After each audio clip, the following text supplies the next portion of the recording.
క్షీరాబ్ధి కన్యకకు శ్రీ మహాలక్ష్మికి నీరజాలయమునకు నీరాజనం నీరాజనం నీరాజనం నీరాజనం నీరాజనం. అందరికీ శ్రావణ శుక్రవారం శుభాకాంక్షలండి. ఈరోజు శ్రావణ మాసంలో తొలి శుక్రవారం కాబట్టి అమ్మవారికి నేను నైవేద్యంగా పరమాన్నం చేశానండి. ఈ పరమాన్నానికి 2 కప్పుల బియ్యం అయితే 1 కప్పు పెసరపప్పు తీసుకున్నాను. ఇలా 2 కాంబినేషన్లో వండితే చాలా బాగుంటుందండి. ఒకసారి ట్రై చేయండి మీరు. ఈ బియ్యాన్ని పప్పుని ముందు వేరే వాటర్తో 2 సార్లు కడిగి వంపేసుకొని తర్వాత మనం తాగే మంచినీళ్ళని యాడ్ చేసి పొయ్యి మీద పెట్టేసుకోవాలండి. ఈ పరమాన్నానికి అన్నం చాలా మెత్తగా ఉడకాలండి. చూడండి, ఈ విధంగా ఇలా ఉడుకుతుంది కదా, ఇంకా కొద్దిసేపు ఉడకాలి. చూడండి, ఇక్కడైతే పర్ఫెక్ట్గా ఉడికిపోయింది. ఇప్పుడు ఈ మెత్తగా అయిన అన్నానికి నేను ఒక పెద్ద గ్లాస్ నిండా పాలు యాడ్ చేస్తున్నానండి. ఈ పాలు వేసిన తర్వాత కూడా ఒక 2-3 నిమిషాలు మీడియం ఫ్లేమ్లో స్టవ్ పెట్టేసి ఉడకనివ్వాలి.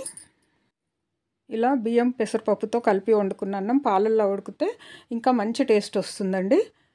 ఇలా బాగా ఉడకనివ్వాలి. ఒక 5 నిమిషాల పాటు సిమ్లో పెట్టేసి స్టవ్ ఈ పాలల్లో బాగా ఉడకనివ్వాలండి. అప్పుడే చక్కటి టేస్ట్ వస్తుంది మనకి. చూడండి, ఆల్మోస్ట్ ఉడికిపోయింది. ఇప్పుడు ఇందులోకి మనము బెల్లం యాడ్ చేసుకోవాలి. నేను ఇది 1/2 కేజీ కంటే కొంచెం ఎక్కువ ఉన్నాయండి బియ్యం పప్పు కలిసి.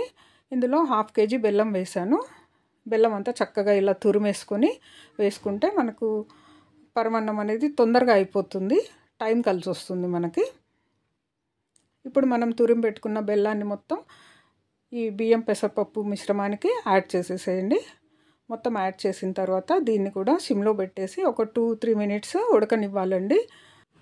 మనము ఆల్రెడీ తురిమిన బెల్లం వేసాం కాబట్టి తొందరగానే ఉడికిపోతుందండి. ఆ వేడికి చక్కగా కరిగిపోతుంది బెల్లం కూడా. చూడండి, ఇలా బాగా ఉడకనివ్వాలి.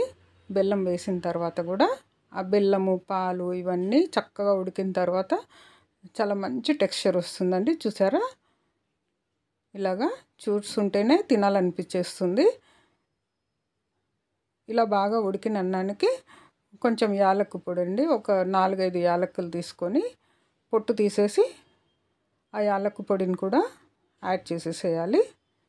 చూడండి, ఇక్కడ యాలక్కు పొడి యాడ్ చేసేస్తున్నాను. ఇది వేయగానే మంచి సువాసన వస్తుందండి, అండ్ టేస్ట్ కూడా చాలా బాగుంటుంది. ఇలా ఇవన్నీ వేసిన తర్వాత బాగా కలిపేసేయండి. ఇప్పుడు నెయ్యితో తాలింపు వేసుకుందాము ఈ పరమాన్నంలోకి. ముందు చక్కగా ఒక ప్యాన్ పెట్టేసుకోండి. స్టవ్ పైన నెయ్యి వేయాలండి. నెయ్యి కొంచెం ఎక్కువగానే తీసుకోండి. ఈ నెయ్యిలో కొన్ని జీడిపప్పులు, ఎండు ద్రాక్షలు ఇవి 2 వేసి లైట్గా కలర్ వచ్చేంత వరకు వేయించుకోవాలండి. ఎండు ద్రాక్షలు అనేటివి ఇట్లా స్వెల్లింగ్ రావాలి మనకు. చూడండి, ఇలా రౌండ్గా ఎంత బాగా అయ్యాయో చూడండి నేతిలో వేగిన తర్వాత. ఇప్పుడు ఈ తాలింపుని మనము రెడీ చేసి పెట్టుకున్న పరమాన్నానికి యాడ్ చేసేసేయాలండి. అంతేనండి, గుమగుమలాడే పరమాన్నం రెడీ. అమ్మవారికి నైవేద్యంగా పెడితే అమ్మవారు కూడా ప్రసన్నమవుతారు.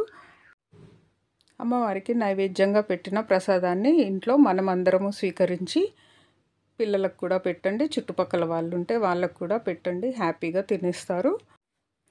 రియల్లీ అండి, టేస్ట్ అయితే చాలా బాగుంది. చూడడానికి ఎంత బాగుందో టేస్ట్ కూడా అంత బాగా కుదిరింది. తప్పకుండా ఈసారి మీరు పెసరపప్పు యాడ్ చేసి ఇలా పరమాన్నాన్ని చేయండి ఒక శుక్రవారం రోజు శ్రావణ మాసంలో. ఫ్రెండ్స్, ఈ వీడియో మీకు నచ్చితే నా వీడియోకి ఒక లైక్ చేయండి. నా వీడియోని మీ ఫ్రెండ్స్ అండ్ రిలేటివ్స్కి షేర్ చేయండి.